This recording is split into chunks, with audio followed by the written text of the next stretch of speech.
Binabati na may ngiti sa aking mga labi. Naghahanap ba kayo ng makakatuwang sa pagre-review ng inyong anak? Meron yan sa DepEd. Ang ETUlay online tutorial ay libre at handog ng ating kagawaran sa pangunguna ng OUA ICTS EdTech. Ito ay isang proyektong makatutulong sa mga mag-aaral, katuwang ang mga magulang o kasama sa kani-kanilang tahanan para masagutan at maunawaan ang mga modules. Hangad din ng programang ETUlay ang matulungan ang ating mga guro sa kanilang mga blended learning classes. Ang ating ETUlay ay mula kinder hanggang senior high school. Bukod sa academics, meron din tayong mga special programs gaya ng All is Wellness, Reading and Math Remediation, Storytelling, Mommy Tech Talks, Classes sa Gramatika, Speech Class, Financial Literacy, at marami pang iba. Pinalawig din ng ETUlay ang ating Alive program para sa mga mag-aaral mula grade 1 hanggang grade 3.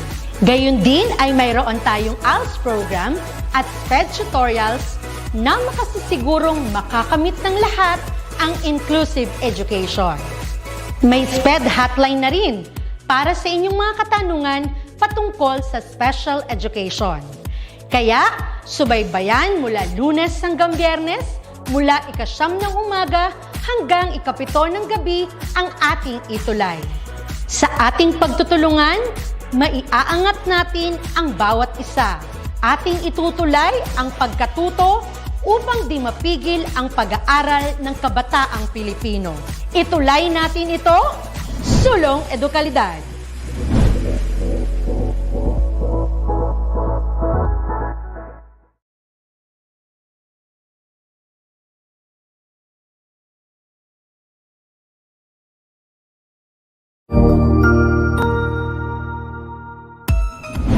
Mabuhay! Good day to all! I am your tutor Madge. Welcome to ETUlay, a free online tutorial, an initiative of the Department of Education, Information and Communications Technology Service, Educational Technology Unit, ICTS EdTech. This program is aimed at helping and assisting learners from kindergarten, senior high school, ALS, Alive, and SPED learners. Aside from answering the modules, the ETUlay is offering programs which you will surely look forward to. Together with our parents and teachers, the ETUlay will bridge the gaps where difficulty and ease meet in learning new knowledge and skills. So, let us prepare our modules, pen and paper. Ready your mind to see and hear worthwhile and interesting lessons. Let us now study and learn, together with our volunteer online tutors. Tara na!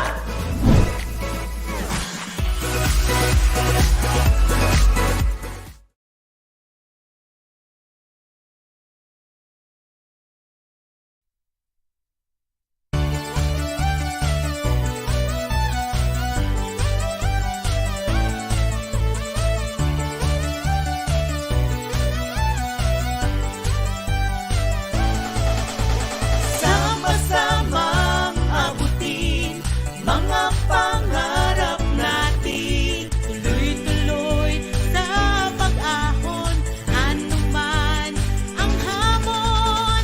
May pag-asa, may pag-asa, may magagawa ka.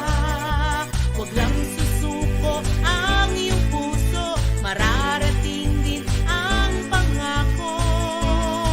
Magandang buhay.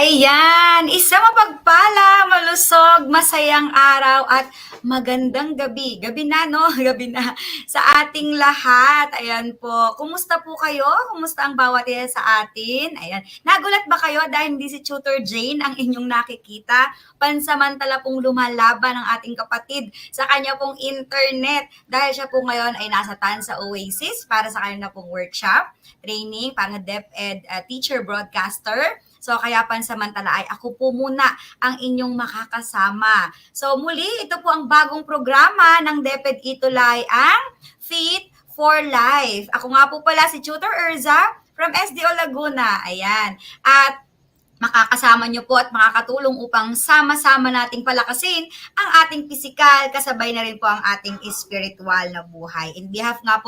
On behalf of Tutor Jane, ayan. At narito syempre, hindi ako nag-iisa, kasama ang napakaganda rin naman at napaka-fresh na si Ma'am April. Mula rin po siya sa SDO Laguna. Hi, Ma'am April or Tutor April. Hello, Tutor Ersa. Ikaw pala yung bago kong kapartner ngayon. So, i-introduce ko sana na ako yung bagong partner ni Tutor Jane. But, ikaw ang bagong tutor ni Tutor namin dito sa Fit for Life. So, blessed afternoon, everyone. This is Tutor April na makakasama nyo dito sa ating bagong program na Fit for Life. So, dahil napakabago ng aming program na ito, ang handog namin sa inyo ngayong hapon ay ipagpatuloy natin na maging physically and spiritually healthy. So, para dyan sa lahat ng gustong maging spiritually and physically healthy, tara na, manood na po kayo at tutukan ang ating episode sa hapong ito. At siguradong kayo ay may matututunan at may patutunguhan sa ating mga gawain.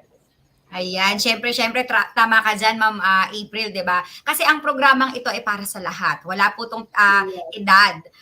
Bata, matanda, may ngipin o wala. Ayan, pwede pong mag-join dito. At sa lahat ng kasama natin ngayon sa live, ay pahingi naman ng heart. At i-share naman natin ang ating session ngayong araw dahil alam nyo bang sobrang excited kami. Kasi nga, marami tayong matututunan, marami tayong makukuha o mapupulot dito na aral. Sa bawat pinapanood natin ay hindi lang tayo magiging masaya or mag-enjoy, kundi talagang tinitiyak natin na may mapupulot po kayong aral sa bawat episode na inyo pong napapanood dito. Di ba, Tutor April? Yes, kaya ano pa po ang hinahintay natin? I-share na po natin ang ating live sa hapong ito. Ayan. Yan. Huwag niyo pong kakalimutan na ilagay ang hashtag #FitForLife para sa inyong mga pagpo-post, ha? Yan, di ba, Ma'am Tutor April?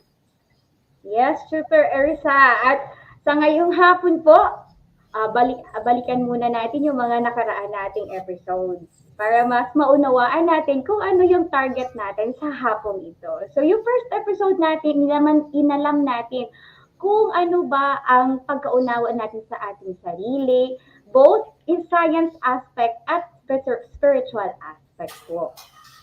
And after that, nag-invite tayo ng iba't ibang guests. Inalam natin yung spiritual aspect. Nandun po si Pastor Francis.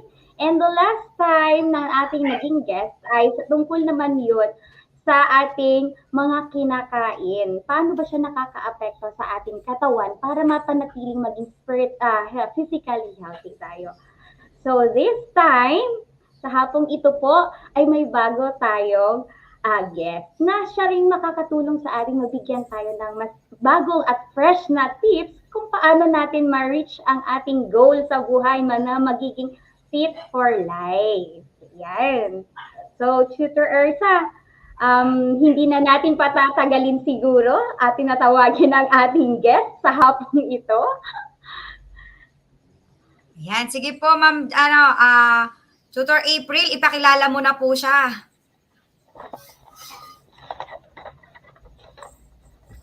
Yan. Hahanapin ko muna yung mga iba't ibang description at mukhang ang dami ng attainment at achievement na itong ating guest for this afternoon. Mga viewers, ang guest for this afternoon ay hindi siya malayo kay Tutor Jane. Actually, si Tutor Jane, gustong-gusto siyang ma-meet sa hapong ito, kaya lang talagang struggling ang internet connection ni Tutor Jane. Alam mo, Ma'am April, no? Exciting yung topic natin kasi tamang-tama na since we are celebrating Women's Month, ayan, we believe na itong ating, natin ngayon, no? Yung ating inimbitahan ngayon ay talaga namang may maibibigay sa atin na wisdom. Ayan, di ba? Yes, So, yes. paano? I-welcome na natin. Siya po, ang guest po natin ay close sa heart ng bawat isa sa atin, lalo na kay Ma'am Jane. Ayan. The owner and CEO of CAE and GHVR Trading and Construction. Aba, hindi halata sa kanya ha. Kasi napaka slim, napaka-sexy, napakaganda. Ayan, parang hindi naghuhugas ng pinggan. Owner of Costech Contact Center, PH, co-owner of Oriental Provident Energy Corporation. Walang iba. Ma'am, i-welcome mo na, Ma'am April. Do the honor. Yes. Siyempre. Yes, idadagdag ko na rin, Tutor Ursa. Siya din ay Meet You or Meet Company Distributor nationwide. Sobrang dami niyang achievement. Kaya, ladies and gentlemen, please welcome our guest for this afternoon, Miss Christine Escalante. Siya po ay hilang Mrs. Universe Australasia 2022. Ayan! Oy, sige na naman. Hi everyone! Hi po mga teacher! It's nice to see you here. Ang gaganda pala ng mga kasama ko ngayon. Talagang empowered women. Yes. Ayun. So sa lahat po ng mga nanonood ngayon sa buong Pilipinas, hello everyone and welcome to the show. And gusto ko po magpakilala sa inyo. Ako po si Christine Escalante and I am your Mrs. Universe Australasia 2022. I'm also po the owner of Costech Contact Center Philippines. It's actually a BPO company who caters not just here in the Philippines locally, but we also caters internationally. I'm also the co-owner po of I Meet You Corporation. We actually distribute meats all over the Philippines for restaurants and hotels. And I also own po a construction company, GHVR and CH Rating and Construction, which I deal my contract with government and private projects too. Yes po. And I'm currently the president of a LEAP or League of Empowered Association of the Philippines. And I am the vice president of Juanita Filipina Confederation, which we actually aim to help women. We empowered women, not just, being empowered women here in the Philippines, we empowered also other women by means of helping them physically, emotionally, and mentally to cope up with those, problems that they actually encountered in their life. Ayan. Sige, Christine. Tawag doon, sobrang blessed kami sa inyong presence ngayong hapon. No? Thank you so much at welcome po kayo dito sa ating program na Fit for Life. Ang ating pong program, Christine, nag-i-aim po na maging fit tayo. Not only na physically, but for spiritually. It is also have our well-being that fit healthy so that we can achieve ng ating goal. Kasi usually, nag-set tayo ng goals and then at the end of ilang span, hindi natin siya na-achieve. So, we thought na isa po kayo sa papwedeng magbigay sa amin ng tips kung paano ba namin, since ang dami niyo pong achievement actually, hindi namin pa malaman ni Tutor Ursa kung paano niyo nagawa yan na magic ang ganyan karaming responsibility and to look at how you keep your body fit like that despite of all that of all the responsibilities at mga ginagawa niyo sa buhay. Ano po, ma'am? Yeah, thank you so much for that question, Tutor April. Yeah, a lot of people was asking me questions like paano mo na maintain despite I have actually 3 kids for the information of everyone. 3 na po yung anak ko. Anak ko talaga! Yes, mga anak ko. Mrs. Universe nga pala, no? Yes. Yes. So Well, I really make sure because time management is very important, yeah, in our life. So when it comes to business, I make sure that I have, proper delegation to my staff on what they will going to do. Nagde-delegate talaga ako sa mga managers ko na, hey, do this, do that. And when it comes to family, I always make sure that I have a bonding with my kids, especially during Sunday. Sunday talaga yung bonding namin. So we go to church, we eat together, we play together.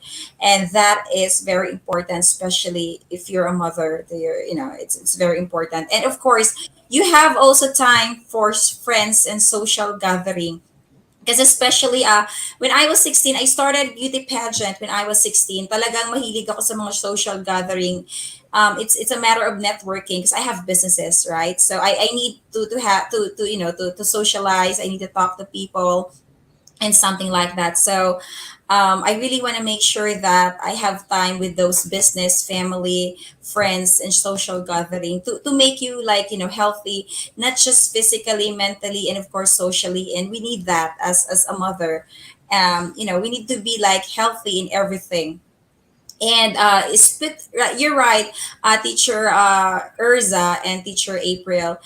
Being fit or being like healthy in spiritually is also important. Kaya kailangan natin talagang we make sure na once like in a week, my one week, no, in 1 week meron tayong 1 day to go to the church. That is really for for God. Kaya binabalance ko talaga ang time ko. And usually marami din akong nahihindian talaga, but pag may mga bagay talaga, learn to say no in every situation. Pag hindi kaya ng schedule mo, learn to say no. Kasi hindi ka naman si Darna na kayang puntahan. But, I think yun, talagang proper management talaga yung kailangan for you to, to get it all. Yeah. Yan, tama po, no? At nakaka-excite, lalo pa kayong makausap kasi marami kaming mapupulot. Ako actually, ako dyan guilty ako dyan pagdating sa time management. Pero I make sure din po na meron talagang time sa Lord, sa family, tuwing Sunday. Kaya lang minsan, yan yung hirap ako, learn to say no. Sometimes kahit Sunday, nako-compromise ko, lalo na. Pero doon lang namang pandemic, nung wala pang face-to-face sa church. Kumbaga, naibibigay ko pa siya sa client ko. At pinapagalitan ako ng anak ko, sasabihin niya, Mami, Sunday, magpahinga ka naman. Yon, doon tayo Yes. nadadali. At nakakatuwa po, no? Hayan, sabi ng mga kasama natin dito, marami pong salamat sa pagpapaunlak sa aming imbitasyon. Sabi, ang ganda naman po ni ma'am, parang hindi tatlo ang anak. Ayan. So, gaya nga ng sinabi, at excited tayo, marami pa tayong maririnig na tip mula sa ating Miss Universe. Ayan, na may inspire ang bawat isa sa atin. Kaya mga dear viewers, i-share ang ating session ngayon, ang ating live, para marami pa tayong makasama. Diba? At hindi lang naman kasi para sa kababaihan lang ang araw o oras na ito, bagamat ay celebrate tayo ng Women's Month, pati rin sa mga bata at sa mga matatanda nga. At syempre, before anything else, we want to congratulate you po for making us proud, no? We Filipino for being Miss Universe Australia. Ano pang pronunciation nito? Australasia? Australasia. It's actually Australasia. Ayan, 2022. Truly naman po, you deserve naman talaga na ganyang success. Kaya nga po, huwag na nating patagalin pa. We have set the questions here, Ma'am April and Ma'am Christine. Ready na po ba kayo, Ma'am? Sure po. Sige po. Ayan. So sabi din ni Sir Ferdinand dito, Abihon, congratulations po, Miss Universe Official Australia. Yeah, he is my manager. Hello, Sir Ferdinand Abihon, and he's my handler. Yeah, he's actually a good guy. Thank you, Sir Ferdinand, for always there for me, like supporting me all the ways in all my activities. Talagang very supportive din si Sir. He's actually a media personnel. Yeah, he's from media. Congratulations, sir, kasi without your help din naman talaga ay hindi magagawa ni Ma'am Christine yun, ang inyong pag-mentor. Meron din kami dito Miss Universe, si Mami Joy. Ayan, si Mami Joy Salazar, hello po. At maging si Heavenly Heart nandito rin. Binibining Mika Torres, hello daw. Si Ma'am Fine Mangalino. Mga Lino, hello po sa inyo. Ayan. So, paano? Punta na po tayo sa question and answer. Alam ko, excited ang ating mga kasama ngayon. So, una po, based on your personal experience po as a mother to your children, as the owner of different company, lately as a influential beauty queen, ayan, how did you put your plans or goals into practice? Well, yeah, there we go. As I said earlier, I have my goal always, I always have a goal when it comes to myself, to my business, and to my family. So I always make sure that it's kind of a bit like a time management to everything. So like I've mentioned, I have a time for my business, for my family, for my friends and social gathering. And it's sometimes, sometimes unplanned things are the best things happen in your life, right? If you don't set like goals, if you don't like just do your best, like give time to those important things that you need to do, and everything else will follow. So yun po yung practice ko kasi. So I usually put like siguro timeline, siguro ito kailangan ko matapos to in a month, or this one kailangan ko matapos this. May timeline po kasi ako eh. So usually nasi-stress ako pag hindi ko na aabot yung goal ko, or hindi ko natatapos yung ginagawa ko within the period of time na may timeline ako. So I make sure na hindi ako may istorbo. Let's say this week kailangan ko mag-focus sa ganito. Next week kailangan ko mag-focus sa ganyan. So ganun po yung ginagawa ko. I actually make sure na yung mga target ko na re-reach ko within the period of timeline na nakaset. So I can, kaya magagawa ko lahat ng bagay na nagagawa ko. Ayan, tama naman po, kasi yun yata ang kulang sa akin, ang magsulat. Ang magsulat or ang mag-set ng goals. Kasi ako po, todo pasa sometimes. Or actually, minsan nagsusulat din po ako, tapos nakakalimutan ko siya. Na nagsulat pala ako. So every year, most of us tend to set goals, right? Plans and targets. And to make our goals and plans visible or achievable, we have to work it out or implement our plans. Of course, during the span of implementation, we sometimes encounter problems or obstacles. Can you share with us if there's any, the most the most breaking or hard part in achieving your goal? Meron po ba na may moment na sobra kayong nahirapan? Something like Yes, that? po, teacher.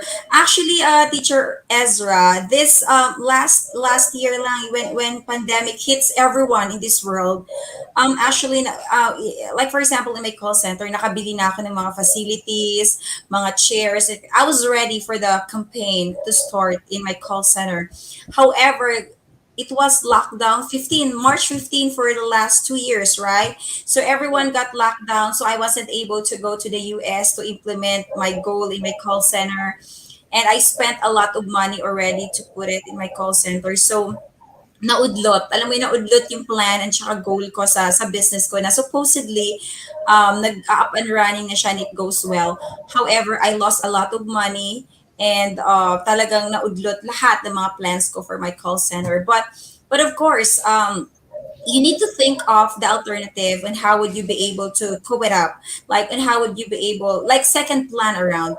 So what I did, since talagang nag-failed yung plan ko for my call center and I've lost a lot of money, so I decided to to go on the plan B, which yun nga, so for the meantime hindi mo na ako nakapag-operate, so I focus on my other businesses, which sa tingin ko yun yung income generating as of the moment, so that yung kinikita ko doon makakapagpasweldo ako sa other businesses na meron ako, because it's not hindi ka pwedeng tumigil, you always need to find way if ever na yung plan A mo is hindi okay, so go to plan B, and if the plan B is not okay, then plan C, right?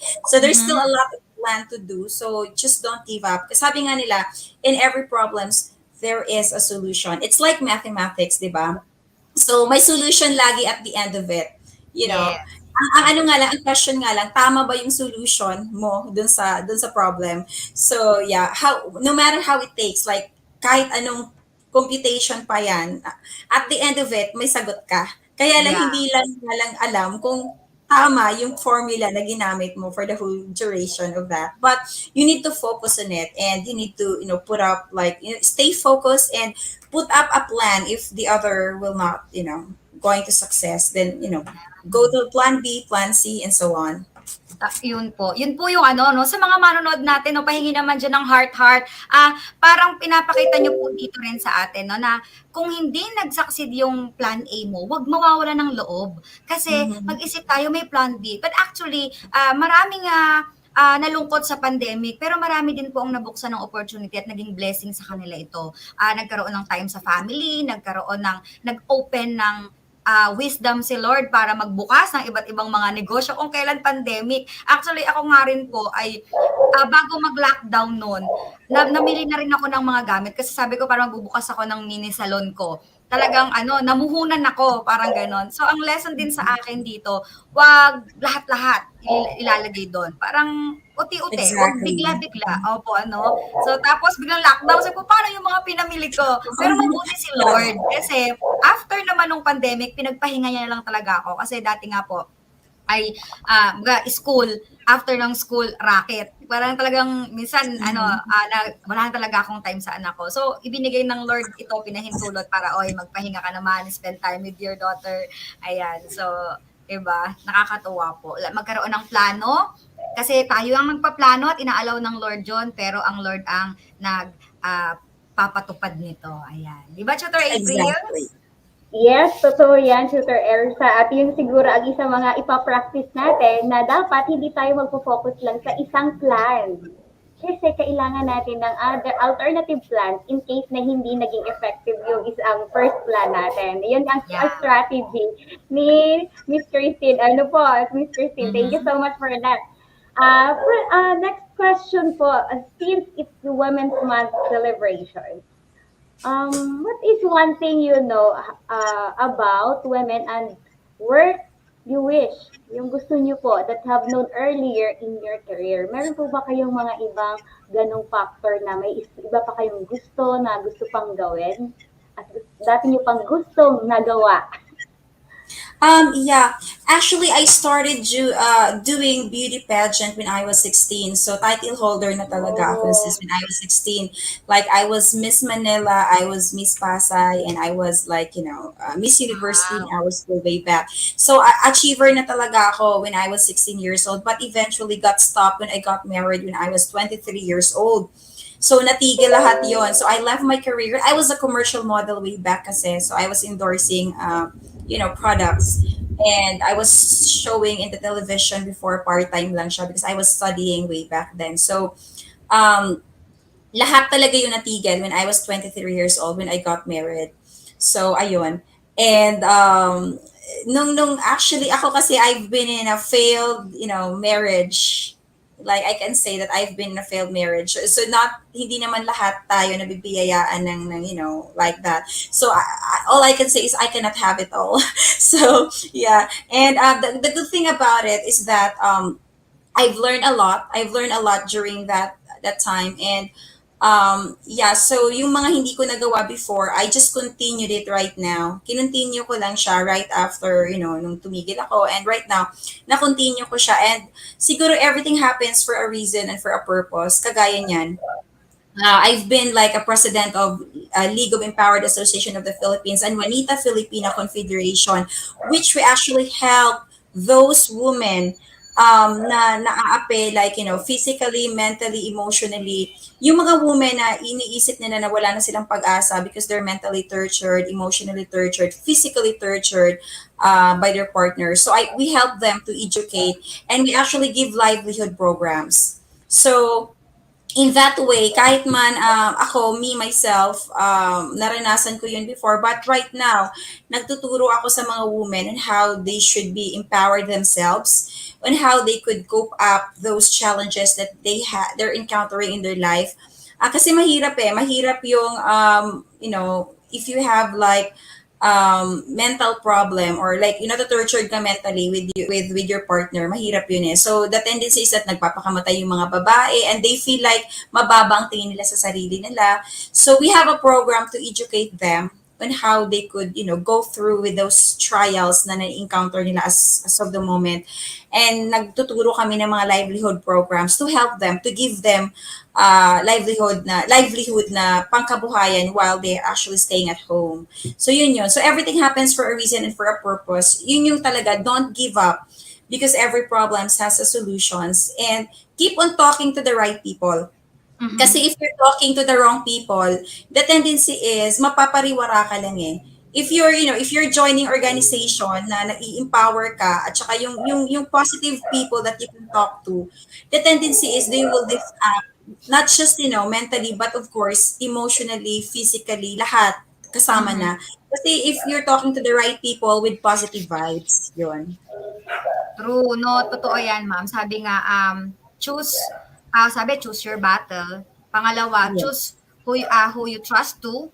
Kasi buhay mo yung isi-share mo eh. And sometimes, Exactly. akala mo yung pinagsabihan mo ay makakatulong sa'yo, yung pala hahatakin ka pa pababa. Or ikukwento ka lang, ikikriticize ka lang, i-judge ka lang. And also, look for godly people that will give you wisdom. Wisdom that coming from God, not just with their experiences, kundi ano ba yung sinasabi ng Biblia? Ano ba yung sinasabi ng Lord? Or kung si Jesus yung nandito sa gantong sitwasyon, ano ba yung sasabihin niya? Ano ba yung gagawin niya? Ayan, sabi ni Tutor May, strongly agree po ako kay Miss Christine. Fight, fight always mga kababaihan. Totoo po yan, ano? Sabi nga, minsan, hindi naman natin sinasabi na maganda yun. Kumbaga, pag halimbawa nasaktan ka physically, mabis mawala yung pain, but verbally and mentally abused, it's so hard kasi tumatanim po talaga. At salamat dahil meron po kayong ganyang organisasyon na kung saan you can lift Yes. up, you can pwedeng magpalakasan, ano. Speaking of palakasan, since you are a very strong woman, nakikita po namin yan, have you drawn professional inspiration from other women? Tell us about someone who has inspired you. And what can you tell to all women out there watching us right now? Meron ba kayong isang babaeng hinahangaan na yun po? Well, what made me inspired right now is my children, as they actually, aside from my mom, of course, my children inspired me as always. Kasi in everything that I do right now, in everything that I encountered, like failures, whatever it is, my family, especially my children, is my inspiration. Kasi ako family girl kasi ako, alam mo yon. So, no matter na anong mangyari sa buhay ko, whatever, na challenges na nararanasan ko, if it comes to my family, pag sinabi na, oh, you need to go home because may emergency, or you need to do this because may kailangan kang puntahan sa mga anak mo or whatsoever, I usually attend to it. Kasi family person talaga ako. So, I grow up in the church, talagang every Sunday, I talk to the women's and so on. Ano talaga ako, my inspiration is my family. Sila talaga yung first thing na naiisip ko sa umaga up until, at night, sa pagtulog ko, sila pa rin yung iniisip ko. So, they are my priorities in everything that I do. And I actually always teach my children being good, being respectful, and God-fearing children. They actually studied in one of the good school in Santa Cruz, Laguna. It's a Chinese school. So talagang tinuturuan sila ng good Ano manners. pong Chinese school yon? Allowed ba magsabi dito? UECS. Galing po ako doon. Galing Christian ako School. doon. Galing po ako Yeah. doon. Naging teacher po ako doon sa United Evangelical Church School. Yeah, and the teachers are good. They're always teaching good manners and right conducts to the children. Tsaka yung mga anak ko magagalang, tapos talagang nagme-memorize ng mga Bible verses, which I really like about it. Kasi they practice it eh. Like, children, obey your parents to the Lord because this is right. Lagi ko sinasabi sa mga anak ko yan. So, the tendency is na napapractice nila sa bahay. They always obey sa mga elders. They, they talk opo, po. Alam mo yon. So, in that way po kasi sa bahay kasi napapractice yung pagiging mabuting tao eh. Yun talaga yung first na foundation ng bata is bahay. Kaya ako family girl talaga ako since when I was young. So, tinuturo at ina-apply ko sa mga anak ko ngayon para at least later part, ma-apply din nila sa ibang tao. If we're not together, pag malalaki na sila, ma-apply din nila. Yan. And Of course, going to church, hindi ko yan nakakalimutan. Nung pandemic, na-stress ako kasi sanay akong pumupunta ng church every Sunday. So, nung pandemic, so I didn't have a choice but, to do it online, diba? So, but it's really different kasi if you're doing it face-to-face. Alam mo yon. So, that, parang na-stress ako ng konti kasi hindi ako sanay, hindi ako Nakakaiyak. Di ba? Nakakaiyak talaga. nakakaiyak. So, ayun. But anyway, yun yung message ko to all the women who's watching right now. You can do whatever you want to do in your life, but just don't forget your family, your children.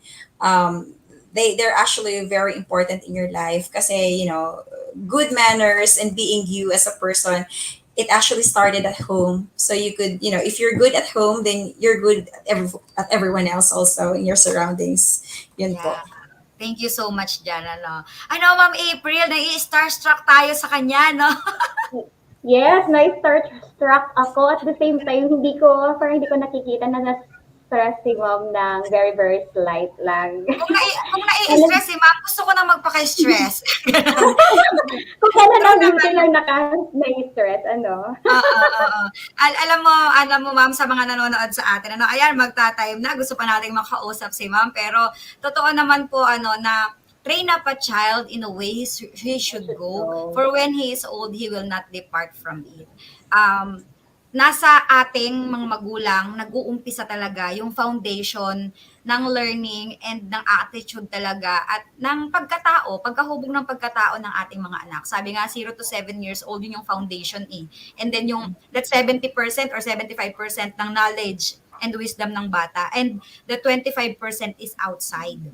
Huwag nating isinisisi sa labas. Actually, sa home. Kung sa bahay pa lang nararamdaman na nila yung love, yung comfort, and security, talaga pong sa biyaya ng Panginoon, maaano natin sila, magagabayan talaga natin sila, at magiging mapayapa tayo na pakawalan sila sa outside world.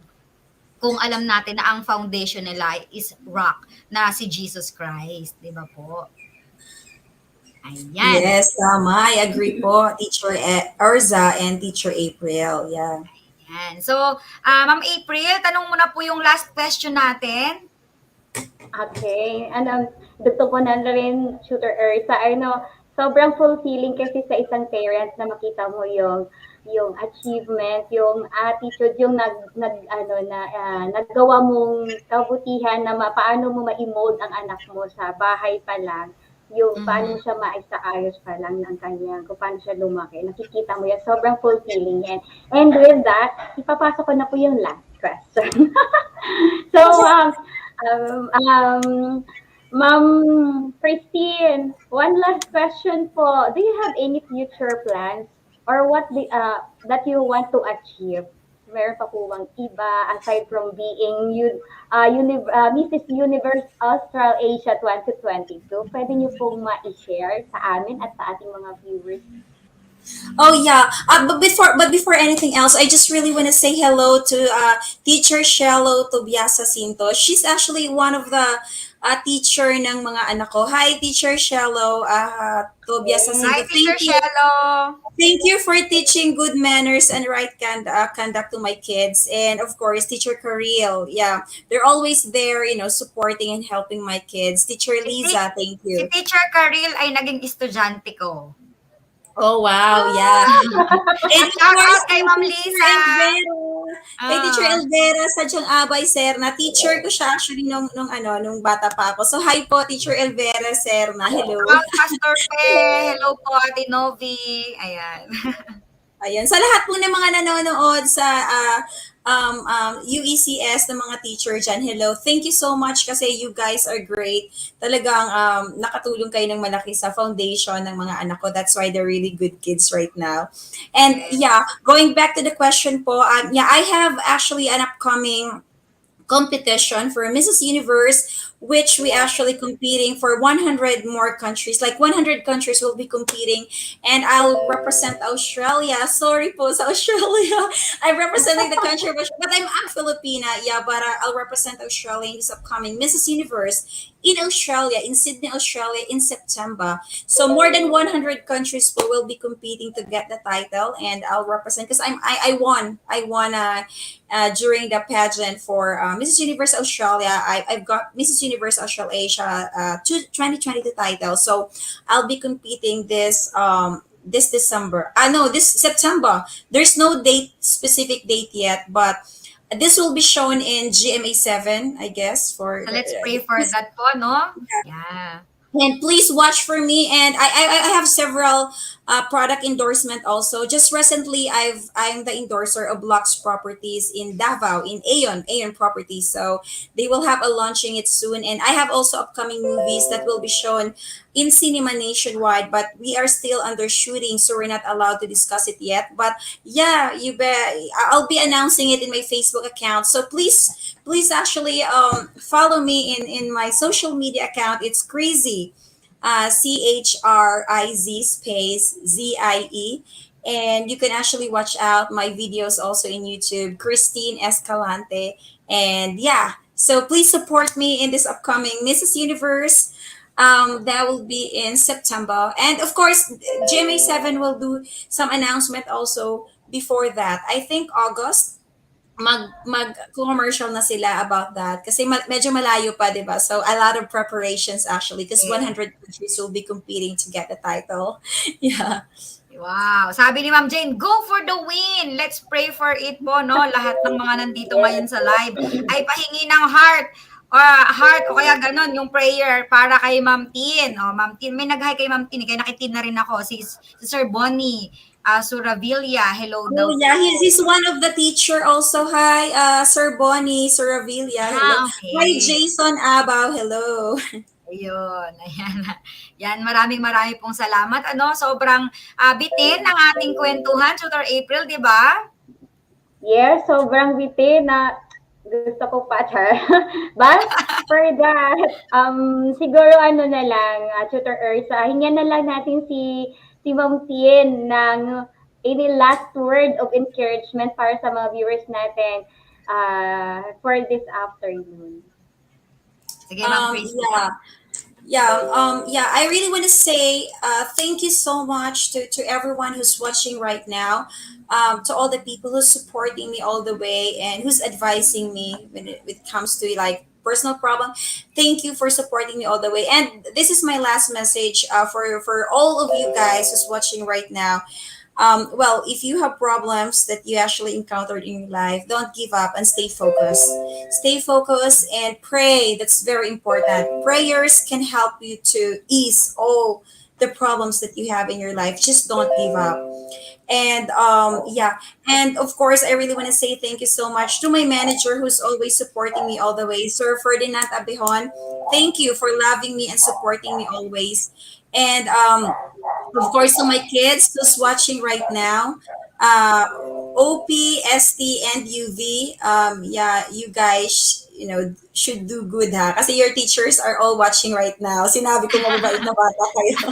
Yeah, and thank you also to all the management of United Evangelical Church School and to all the teachers who's watching right now. Thank you for helping me to mold my kids well.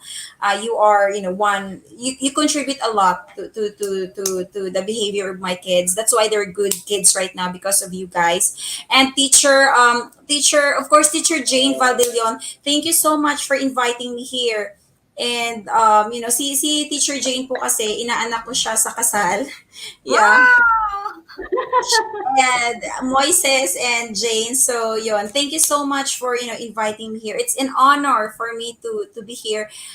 Tutor April and of course Tutor Urza. Thank you mga ma'am for for inviting me here. And I hope hindi lang ito una nating pagsasamahan. Yes. Marami pa. Invite kita na sa All is Wellness. May bigla sa All is Wellness na Ayan po.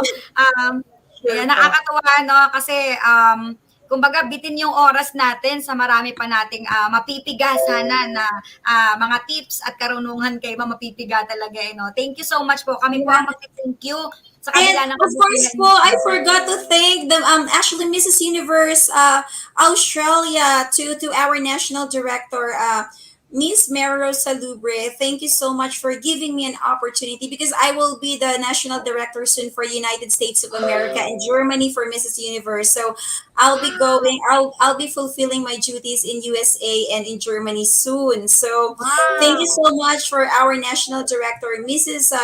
Universe Australia. Ma'am Mero Salubre, for trusting me and for giving me an opportunity to handle those things. Thank you. Ayan, salamat. Excited kami dyan, ma'am. Baka kailangan yung taga-map ng floor. Nandito, taga-punas ng pawis. Nandito lang kami. Ayan, biglang gano'n eh. Ayan, maraming salamat po. At dahil dyan, ma'am, palakpakan naman natin virtually ang ating Ma'am Tin. Ayan, send tayo ng clap at heart naman dyan kay Ma'am Tin. Thank you so much po. Thank you for being so generous sa inyong time, sa inyong panahon, sa kabila ng inyong kabisihan. At dahil dyan, we want to appreciate you and recognize you, no, Ma'am Tin. At nais po namin ibigay sa inyo ang munti naming certificate na ito ng pag-appreciate po sa inyo. So, ayan. Let me read the citation po, Republika ng Thank you so Pilipinas, much. Department of Education, Information and Communication Technology Service. Ayan po. So, Certificate of Appreciation is awarded to our Miss Universe, Mrs. Christine Escalante, for sharing her valuable knowledge as a resource speaker during the session of Fit for Life of the ETUlay online tutorial program. At sana nga po, hindi pa itong huli, kundi masusundan pa. Conducted by the Information and Communication Technology Service po. At dito po via StreamYard. Given this 16th day of March 2022, marami pong salamat. Signed ni Ma'am Jane, ni Ma'am April. Ako po kasi ay isa sa program head ng program na ito at si Ma'am Romary Punong Bayan. Ang aming pong principal si Sir Mark Anthony Hamisal at ang aming pong head na si Sir Mark Anthony C. Congratulations, Ma'am, and thank you so much sa inyo pong Thank you. panahon. Nanay Teresita Cahatol Valdelion, hello po. She's watching. Hello, Shots Ping, and to my cousin, Christy Grace Abordi Flores. Hello, guys. Thank you for supporting me all the way. And please don't forget to support me in Mrs. Universe in September. Thank you. Yes, ma'am. Tatandaan namin yan. At saka i-like nyo po, i-follow nyo ang kanyang FB page. No? Ma'am, i-add kita ha. Sure po. Friend I'll na be tayo. glad. Ayan. Thank you so much, ma'am. Thank you. So, Ma'am April? Yes, thank you so much, Ma'am Tin, sa inyong time for this afternoon. Muli po, maraming salamat sa lahat po ng nanood at tumutok sa ating episode this afternoon. Muli po, ito si Tutor April, nagsasabi po na being healthy is a blessing, but to keep healthy is a decision. And in every decision, we must have an intention and action. Thank you so much po and God bless everyone. Thank you. Ayan po. At on behalf naman ni Ma'am Jane, yan, ako po si Tutor Erza na nagsasabi sa kanyang sinasabi na kung hindi ngayon, kailan pa? Arat na! Baguhin na ang maling nakagawian at palitan ng mabuting kasanayan. Kung may natutunan ka ngayon, i-heart naman yan. Kaya naman, samahan kaming muli sa susunod na Miyerkules. Parehas pa ring oras, dito lang sa Fit for Life program. At sinasabi po ni Tutor Erza, laging tatandaan, 7 days without prayer makes 1 week. And always remember that you are fearfully and wonderfully made by God. See ya! God Thank bless! you. Bye!